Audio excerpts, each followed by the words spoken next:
Asthma यानी कि दमा या सिंपल भाषा में कहीं हम सांस फूलना। आज हम इसी के बारे में डिस्कस करेंगे, इसके कारणों को समझेंगे, इसके लक्षणों को समझेंगे और इसमें आपको क्या सावधानी बरतनी है वो समझेंगे।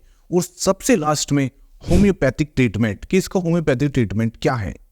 दोस्तों, मैंने टॉपिक क्यों लिया, इसके पीछे रीजन है कि मेरे पास अचानक अस्थमा वाले पेशेंट ज़्यादा आ रहे हैं, क्योंकि मैं दिल्ली में रहता हूँ और यहाँ पर पोल्यूशन कितना है ये आपको भी पता है। जैसे ही पोल्यूशन बढ़ा मेरे पास पेशेंट आ रहे हैं, चाहे वे ऑनलाइन पेशेंट आ रहे हैं चाहे वे ऑफलाइन मेरे क्लिनिक पर आ रहे हैं। इसलिए मैंने सोचा क्यों ना इसके ऊपर आज वीडियो बनाई जाए। देखिए, अस्थमा यानी कि दमा, इसके पीछे रीजन क्या है, मतलब इसका कारण क्या है। जो हमारा लंग्स है, जो फेफड़े हैं, उसके अंदर जो सेल्स हैं, सबसे जो छोटी सेल्स हैं उसको बोला जाता है ब्रोंकाई। जब वो ब्रोंकाई बंद हो जाए किसी भी कारणवश, जो मैं आपको कारण बताऊंगा आगे, किसी भी कारणवश वो ब्रोंकाई बंद हो जाए, जो वो सेल्स है वो बंद हो जाए, तो लंग्स में क्या है, जो सांस लेने में कठिनाई आनी स्टार्ट हो जाती है। यानी कि जो ब्लॉकेज हो जाएगी वहाँ पर सूजन आनी स्टार्ट हो जाएगी और लंग्स में इन्फ्लामेशन हो जाएगा, जिससे जिसको भी अस्थमा होता है उसको सांस फूलता है, क्योंकि जो सेल्स हैं वे बंद हो जाती हैं। जब सेल्स के अंदर एयर नहीं जाएगी, यानी कि जब लंग्स के अंदर एयर नहीं जाएगी, तो सांस लेने में परेशानी होती है। ये हो गया कि अस्थमा। अब इसका कारण क्या है, सबसे बड़ी बात होती है देखिए अस्थमा के कारण। इसमें जो ज़्यादातर मैं अपने क्लिनिक पर देखता हूँ वही कारण मैं आपको बताऊंगा। ज़्यादातर जब मेरे पास पेशेंट आते हैं मैं सबसे पहले पूछता हूँ, क्या आपके घर में, परिवार में किसी को भी अस्थमा है? यानी कि आपके मदर, फादर, बाबा, नाना, मामा, कहीं भी यदि किसी को अस्थमा हुआ है तो ज़्यादातर है कि 100% चांस है अस्थमा होने के। पर जरूरी नहीं कि मान के चलिए 4 बच्चे हैं तो 4 में से 4 को होना है, उनमें से 1 को होगा, लेकिन होगा जरूर, क्योंकि यदि ये जेनेटिक है तो कहीं ना कहीं अपना रूप जरूर दिखाता है। तो सबसे बड़ा रोल होता है इसमें जेनेटिक का। और ये भी नहीं कि लड़के को होगा लड़की को होगा, ऐसा भी नहीं है। हो सकता है लड़के को हो सकता है लड़की को हो सकता है कि आने वाली पीढ़ी में हो जाए, एक पीढ़ी छूट जाए दूसरी पीढ़ी में हो, लेकिन जेनेटिक का बहुत बड़ा रोल होता है। सेकंड रोल होता है पोल्यूशन। जो आज का जो पोल्यूशन है ना, जिसको भी अस्थमा नहीं है उसको भी अस्थमा हो रहा है। यानी कोई ना कोई शिकायत कर रहा है सांस फूलने की। कोई कहता है मुझे सांस फूलने की शिकायत है, कोई कहता है कि मुझे खांसी हो रही है, और वही खांसी आगे चलकर अस्थमा का रूप ले लेती है। फिर आता है स्मोकिंग यानी कि धूम्रपान। देखिए, धूम्रपान आप किसी भी तरह का लो, चाहे उसमें बीड़ी हो, चाहे सिगरेट हो, चाहे हुक्का हो। एक धारणा होती है कि हुक्का अस्थमा नहीं करता, ये बिल्कुल भी झूठ है। हुक्का सबसे ज़्यादा अस्थमा पैदा करता है। तो यदि आप कोई भी धूम्रपान करते हो किसी भी तरह का, तो उसको आज छोड़ दीजिए। इसमें एक चीज़ और देखी गई है, बच्चों को भी अस्थमा होता है। लेकिन यदि हम बात करें 12 साल से कम के बच्चों को, उनको अस्थमा की शिकायत आती है, लेकिन 12 साल के बाद धीरे धीरे जैसे ही उनकी इम्यूनिटी बढ़ती है तो उसको अस्थमा ठीक हो जाता है। बहुत बार बिना दवाई के भी बच्चे का अस्थमा ठीक हो जाता है। लेकिन यदि इस बच्चे की उम्र 12 साल से ज़्यादा हो गई और वो ठीक नहीं हो रहा है, फिर उसमें दवाई की ज़रूरत पड़ती है। यदि हम बात करें लक्षण की यानी कि सिम्टम्स की, सिम्टम्स बिल्कुल साफ हैं। सांस फूलेगा, मतलब यदि आप थोड़ी देर चलोगे 100 मीटर या 200 मीटर तो आपको सांस फूल जाएगा। यदि आप बहुत तेज़ी से चलोगे तब भी आपको सांस फूल जाएगा। या आप सीढ़ी पर चढ़ोगे बहुत तेज़ी से तो आपका सांस फूल जाएगा। ये बहुत सिंपल तरीका है पता लगाने का कि आपको अस्थमा है। अब बात करेंगे इसमें आपको क्या सावधानी बरतनी है। यानी कि आपको डिक्लेयर हो गया कि आपको अस्थमा है, तो अस्थमा में आपको सावधानी सबसे बढ़िया, देखिए आपको एक टिप्स देता हूँ अस्थमा का।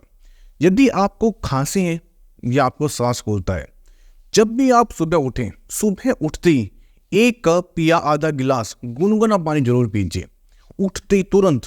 क्योंकि यदि आप देखिए पूरी रात क्या है कि एयर आपकी लंग्स में नहीं जा रही है, सुबह उठते ही आपको प्रॉब्लम होनी स्टार्ट हो जाएगी। लेकिन जैसे ही आप गुनगुना पानी पियोगे तो जो लंग्स की मैंने आपको बताया ना ब्रोंकाई, वो ओपन हो जाएगी और एयर अंदर पहुंच जाएगी। बहुत बेस्ट ट्रीटमेंट है ये, मैं आपको बताया।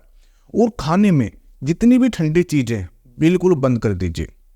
यानी कि चावल है, दही है, आइसक्रीम है, और जो ऑयली खाना है यानी कि जो जंक फूड है वो बिल्कुल बंद कर दीजिए।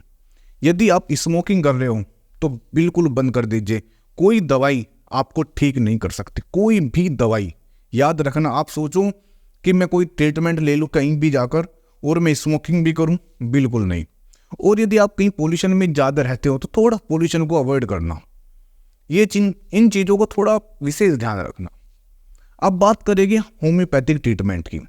देखिए होम्योपैथिक क्या है? होम्योपैथिक चलती है लक्षणों के आधार पर, यानी कि साइन एंड सिम्टम्स के आधार पर होम्योपैथिक दवाई दी जाती है। सबसे पहले जब मेरे पास पेशेंट आता है, मैं अपना बताता हूँ, तो हम उनके लक्षण लेते हैं, चाहे वे ऑनलाइन आए चाहे वे ऑफलाइन आए। हम ये पूछते हैं कि कारण क्या है, जेनेटिक है।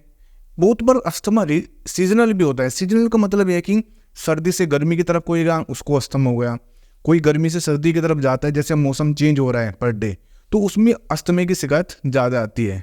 किसी को बारिश में जाने के बाद एकदम सांस फूल जाती है, तो ऐसे भी कुछ लक्षण हैं, तो हम वो भी नोट करते हैं।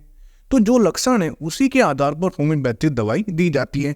होम्योपैथिक दवाई ऐसी बहुत एक ब्रॉड साइंस है और इसके लिए लक्षण बहुत जरूरी होते हैं। इसमें सबसे बड़ी बात है, जिसको भी अस्थमा होता है उसकी इम्यूनिटी कमजोर होती है। आप देख लेना, यदि आपके घर में, परिवार में या आपको भी अस्थमा है तो कहीं ना कहीं आपकी इम्यूनिटी कमजोर होगी। तो हम क्या करते हैं, इम्यूनिटी पे काम करते हैं, लक्षण लेते हैं, लक्षण के आधार पर मेडिसिन हम देते हैं। फिर इसमें हम ऐड करते हैं कुछ आयुर्वेदिक मेडिसिन जो मैं खुद तैयार करता हूँ। तो मैं क्या करता हूँ, पेशेंट को होम्योपैथिक मेडिसिन देता हूँ और कुछ आयुर्वेदिक मेडिसिन देता हूँ। अब आप ये मत बोलना कि मुझे वही कोई ऐसी मेडिसिन बता दीजिए। देखिए ऐसी कोई मेडिसिन नहीं होती। होम्योपैथी में लक्षणों के आधार पर ही मेडिसिन दी जाती है। जब आपके लक्षण मिलेंगे, कारण मिलेगा, तो उसके आधार पर मेडिसिन का सिलेक्शन होता है। मैं अपने क्लिनिक पर ऐसा ही करता हूँ। कोई ये नहीं कि तुरंत मेडिसिन रखी है या आपको दे दी, भाई ये मेडिसिन आप ले लेना। जब लक्षण मिल जाएंगे तो हम एक फॉर्मूला तैयार करते हैं अपनी क्लिनिक पर कि ये होम्योपैथिक मेडिसिन है, कुछ आयुर्वेदिक मेडिसिन है, तो एक कॉम्बिनेशन होता है, वो हम आपको देते हैं। अब यदि आपको मुझसे ट्रीटमेंट चाहिए तो स्क्रीन पर मेरे नंबर है, आप पहले हमें बताना कोई रिपोर्ट आपने कराई है, कोई एक्सरे कराया है, कोई टेस्ट कराया है, वो टेस्ट आप मुझको भेज देना, तो उसके अकॉर्डिंग हम आपका ट्रीटमेंट करेंगे। नहीं तो आप किसी भी नज़दीकी कोई होम्योपैथिक डॉक्टर है उनके पास जाइए और अपना ट्रीटमेंट कराइए। होम्योपैथी में बहुत अच्छा ट्रीटमेंट है। यदि आप पंप ले रहे हो ना, या आप बहुत लंबे समय से कोई टैबलेट खा रहे हो, या आपके बैग में हर समय गोली रहती, तो विश्वास मानिए कुछ समय बाद, महीना 2 महीना, देखिए समय लगता है, ऐसा नहीं है, कुछ महीनों बाद आपकी जो मेडिसिन और जो आपका पंप है वो बिल्कुल ठीक हो जाएगा। होम्योपैथी में बहुत ताकत है। मैं अपना पर्सनल एक्सपीरियंस आपको बता रहा हूँ। मैंने कितने सैकड़ों मरीज जो अस्थमा, जो खांसी, पुरानी खांसी से पीड़ित थे, वे होम्योपैथिक दवाई से ठीक किए। खुद मेरे क्लिनिक पर आते हैं और आजकल तो बहुत ज़्यादा आ रहे हैं क्योंकि पोल्यूशन ज़्यादा है। तो आप बेफिक्र होकर अपना इलाज कराइए और एक अच्छा जीवन व्यतीत कीजिए। धन्यवाद। और जाते जाते एक छोटी सी रिक्वेस्ट है, चैनल जरूर सब्सक्राइब कर देना। धन्यवाद।